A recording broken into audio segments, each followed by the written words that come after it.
उसके बाद में इसने जहांगीरपुरी थाने में भी कंप्लेंट वगैरह कराई। जहांगीरपुरी वाले थानों वालों ने भी इसकी सुनवाई नहीं की। कैसे बताऊँ, 80% बलात्कार हो चुका था। 13 साल की बच्ची है, उनको मालूम होना चाहिए उसका मेडिकल कैसे होता है और कैसे नहीं होता।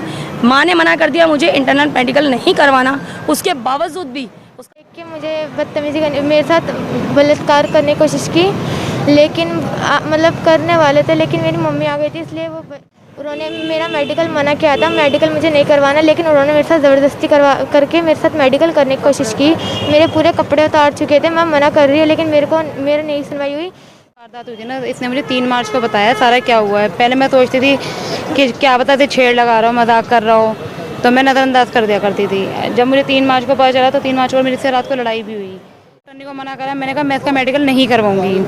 उसके बाद भी वो ज़बरदस्ती इसका कपड़े उतरवा के इसका मेडिकल करने तैयार हो गई। और जब किरण मैडम आई थी और जो महिला आयोग की काउंसलर आई थी मालती और डॉक्टर, सबके खिलाफ जाएंगे, सबके खिलाफ, बिल्कुल सबके खिलाफ जाएंगे, बिल्कुल कोर्ट में जाएंगे, इनके खिलाफ मुकदमा करेंगे। गाइडलाइंस हैं कि बिना सहमति के वो मेडिकल नहीं कर सकते, वो भी इंटरनल, वो बिना पूछे बिना सहमति के कैसे कर सकते हैं। पहले ये हुआ है कि ये महिला जिस भी पुलिस वाले के पास गई उसने इसको मिसगाइड किया, पहली चीज़।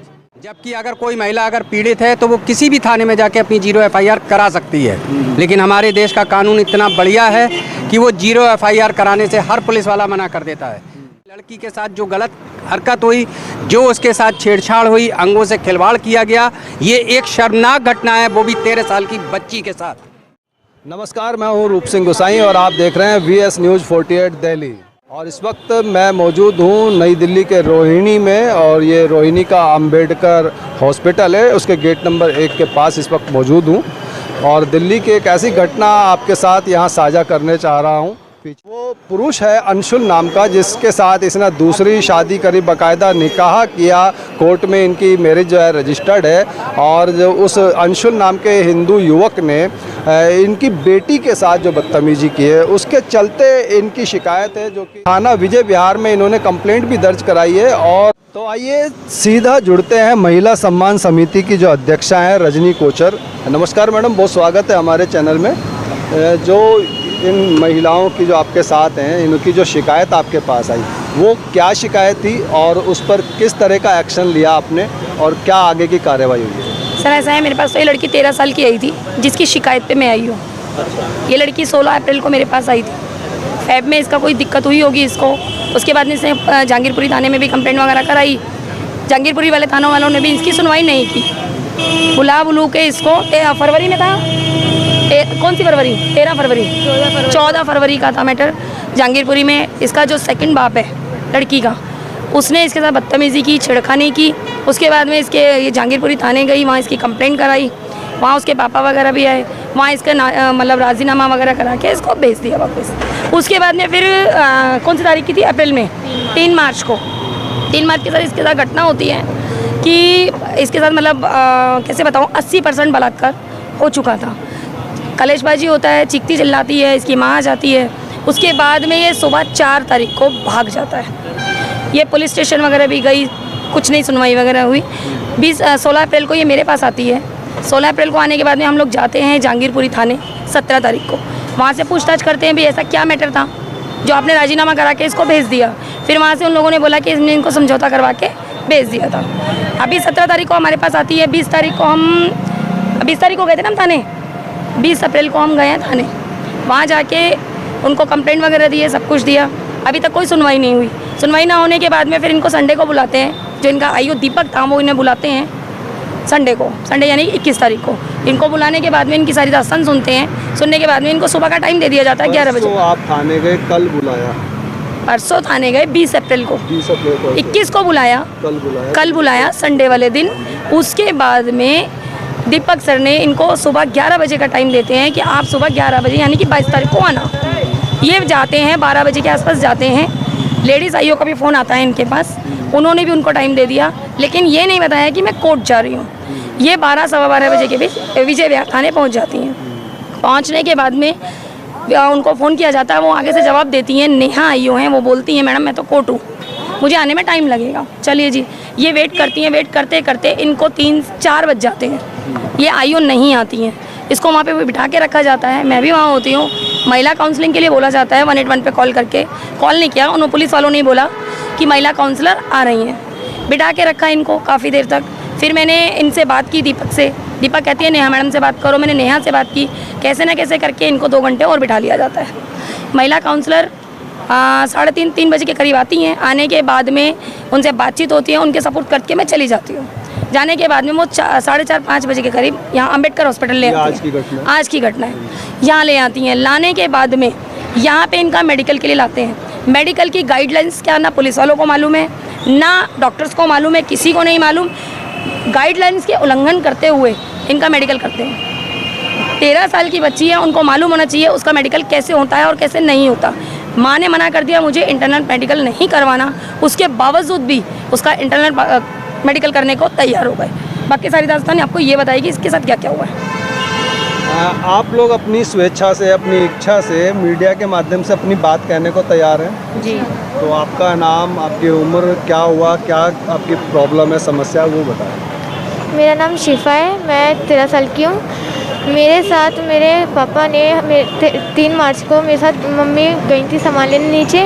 उन्होंने मेरे साथ अकेला देख के मुझे बदतमीज़ी करने, मेरे साथ बलात्कार करने की कोशिश की, लेकिन मतलब करने वाले थे, लेकिन मेरी मम्मी आ गई थी इसलिए वो थोड़े चले गए थे। फिर नीचे वाली मेरी आंटी आई थी, आशा आंटी, फिर मैं उनको बुला के लेके आई थी। फिर वो धमकी दी आंटी ने धमकी दी थी उनको कि चाटा पड़ेगा, ऐसे मत कर। फिर वो चले गए थे। फिर रात भर वो मेरे पास बैठे रहे। फिर मम्मी ने उनको बोला, मम्मी ने बात करनी चाहिए, लेकिन वो बात नहीं करके सुबह निकल गए। फिर हम मिले 16 अप्रैल को हम मिले NGO मैम से, तो रजनी मैम से। फिर हमारी बात हुई। फिर अगले दिन हम गए वहाँ पे पुलिस थाने विजय विहार। फिर हम वहाँ पे मिले। सर ने बोला कि 20 तारीख को आना है। फिर हम 20 तारीख को आए। फिर प्रदीप सर से मिले, हम उनसे मिले, ऐसे वो NGO सर से मिले। फिर हमसे हमारी बात हुई। फिर उन्होंने बोला कि कल आना। फिर हम कल गए। फिर उन्होंने हमारी बात करवाई। आज हमें बुलाया गया, मेरा कहा गया कि आज तुम्हारा होगा मेडिकल। हम गए हमारी NGO में, वहाँ पे मुझसे बदतमीजी गई। उन्होंने पुलिस वाली मैम का नाम है वो किरण, महिला आयोग वाली में, NGO में नहीं, महिला आयोग वाली में। महिला आयोग की भी वो अधिकारी रही होंगी ना साथ में? क्या नाम था? मालती नाम था, और किरण पुलिस वाली का नाम था। वो सब हमारे साथ हॉस्पिटल आए थे वाले अम्बेडकर। उन्होंने मेरा मेडिकल मना किया था, मेडिकल मुझे नहीं करवाना, लेकिन उन्होंने मेरे साथ ज़बरदस्ती करके मेरे साथ मेडिकल करने की कोशिश की। मेरे पूरे कपड़े उतार चुके थे। मैं मना कर रही हूँ, लेकिन मेरे नहीं सुनवाई हुई। मेरे को इंसाफ चाहिए। आप इनकी माँ हैं, तो जो आपके साथ जो हरकत होती थी वो एक बार हुई या कई बार हुई? कई बार हुई है।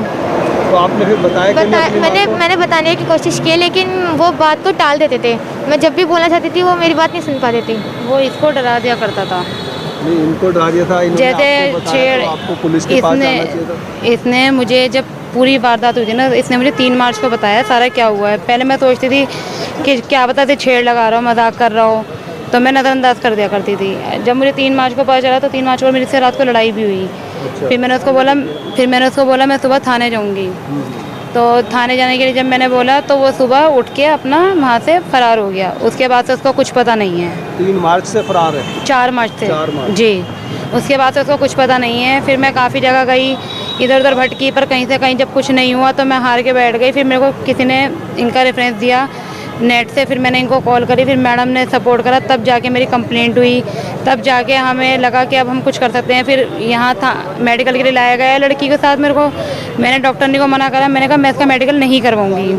उसके बाद भी वो ज़बरदस्ती इसका कपड़े उतरवा के इसका मेडिकल करने तैयार हो गई। और जब मैं वहाँ से निकलने को लगी तो मेरे को पकड़ने के लिए तैयार हो गई। कह रही नहीं, हम तुम्हें जाने नहीं देंगे, ऐसे करवाना पड़ेगा, ये है वो है। तो यहाँ पे बदतमीजी करने लग गई। फिर उसके बाद मैडम हमें DCP ऑफिस लेके गई। DCP ऑफिस बगल में? जी, मैं DCP ऑफिस लेके गई। जब DCP ऑफिस लेके गई, तब वहाँ जाके फिर वो जो IO थी ना, फिर वो खुद आई यहाँ पर।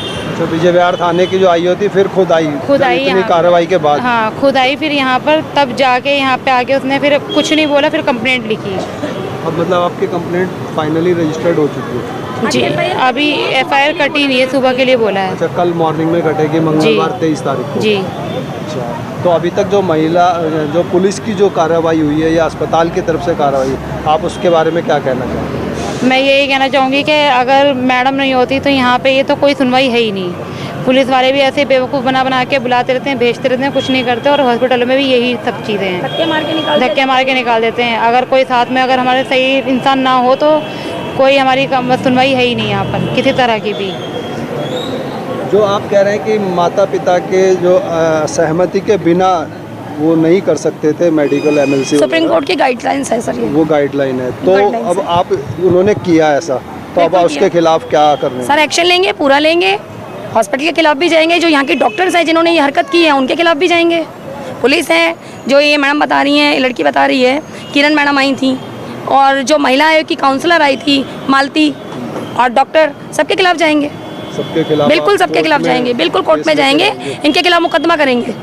164A की गाइडलाइंस हैं कि बिना सहमति के वो मेडिकल नहीं कर सकते, वो भी इंटरनल। वो बिना पूछे, बिना सहमति के कैसे कर सकते हैं? ठीक है, धन्यवाद। आप कुछ कहना चाहेंगे अतुल रस्तोगी जी? आप संस्था के क्या हैं? मैं संस्था में लीगल देखता हूँ। अच्छा, मैं संस्था में लीगल देखता हूँ। जानकारी इस केस को लेकर के रखते हैं, मुझे क्या इसमें गलत है? इसमें सबसे क्या अन्याय हुआ है? क्या इसमें शोषण हुआ अन्याय, है? इसमें शोषण सबसे पहले ये हुआ है कि ये महिला जिस भी पुलिस वाले के पास गई उसने इसको मिसगाइड किया। पहली चीज़, इसको इतना ज्ञान नहीं था कि मैं कहाँ रहती हूँ, मेरा थाना कौन सा लगता है। पुलिस वालों का कहना है कि हमारे यहाँ 0 FIR कुछ नहीं होती है, जबकि अगर कोई महिला अगर पीड़ित है तो वो किसी भी थाने में जाके अपनी 0 FIR करा सकती है। लेकिन हमारे देश का कानून इतना बढ़िया है कि वो 0 FIR कराने से हर पुलिस वाला मना कर देता है। दूसरी बात, सबसे ज़्यादा दुखद घटना आज की है इस हॉस्पिटल की है कि उन्होंने इसका इंटरनल मेडिकल करने की कोशिश की। लड़की के साथ जो गलत हरकत हुई, जो उसके साथ छेड़छाड़ हुई, अंगों से खिलवाड़ किया गया, ये एक शर्मनाक घटना है, वो भी 13 साल की बच्ची के साथ। एक तरफ कहते हैं बेटी पढ़ाओ बेटी बचाओ, दूसरी तरफ बेटियों के साथ ये शर्मनाक हरकत इस हॉस्पिटल की डॉक्टर करती है, महिला आयोग की काउंसलर की मौजूदगी में, पुलिस कांस्टेबल की मौजूदगी में। ये सबसे ज़्यादा शर्मनाक है हमारे लिए, इससे हमारा मन बहुत क्षुब्ध है। चलिए, धन्यवाद। तो आपने पूरा मामला देखा, सुना कि जहां महिलाओं के सम्मान की बात हो रही है, महिला सशक्तिकरण की बात हो रही है, कानून की बात हो रही है, कानून के बदलाव की बात हो रही है, ऐसे में कितना जो है ये सही है या कितना गलत है, इस पूरे मामले को लेकर के, इस पूरी घटना को लेकर के जो आपने सुना समझा, आप इस पर क्या कहना चाहते हैं? आपके क्या हैं सुझाव, क्या हैं विचार, हमारे साथ ज़रूर साझा कीजिएगा। इसी के साथ